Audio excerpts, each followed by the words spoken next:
Recording studio संत कबीर चौक 70।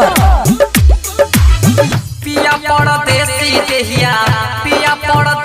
देहिया देखै छै उघार हो बिछौने पफुलौना हटावे बिछौने पफुलौना हटावे राजा जी हमार हो बिछौने पफुलौना हटावे पियावा हमार हो बिछौने पफुलौना हटावे पिया परदेसी देहिया देखै छै उघार हो बिछौने पफुलौना हटावे बिछौने पफुलौना हटावे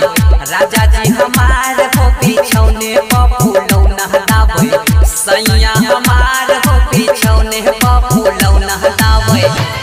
बिछौने पफुलौना हटावे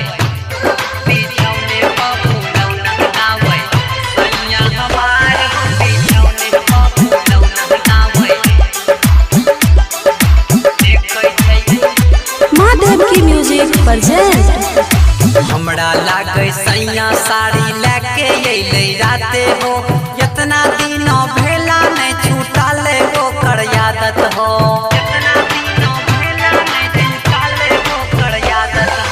हमरा लागे सैया साड़ी लेके अइले राते हो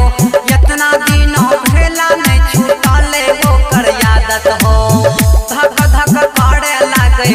धक धक करे लागे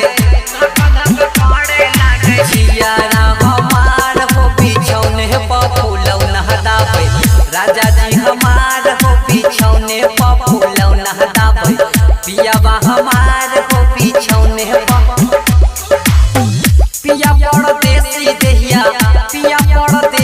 देहिया देखै छै उघार हो बिछौने पफुलौना हटावे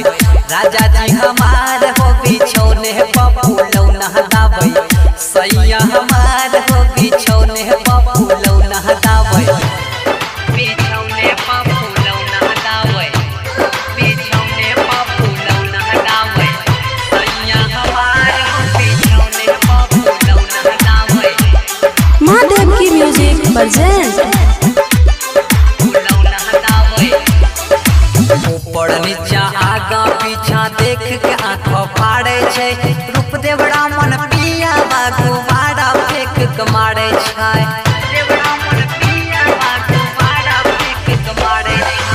ऊपर नीचा आगा पीछा देख के आँख फाड़े छै सरवन लालित पिया बागु बाड़ा फेंक के मारे छै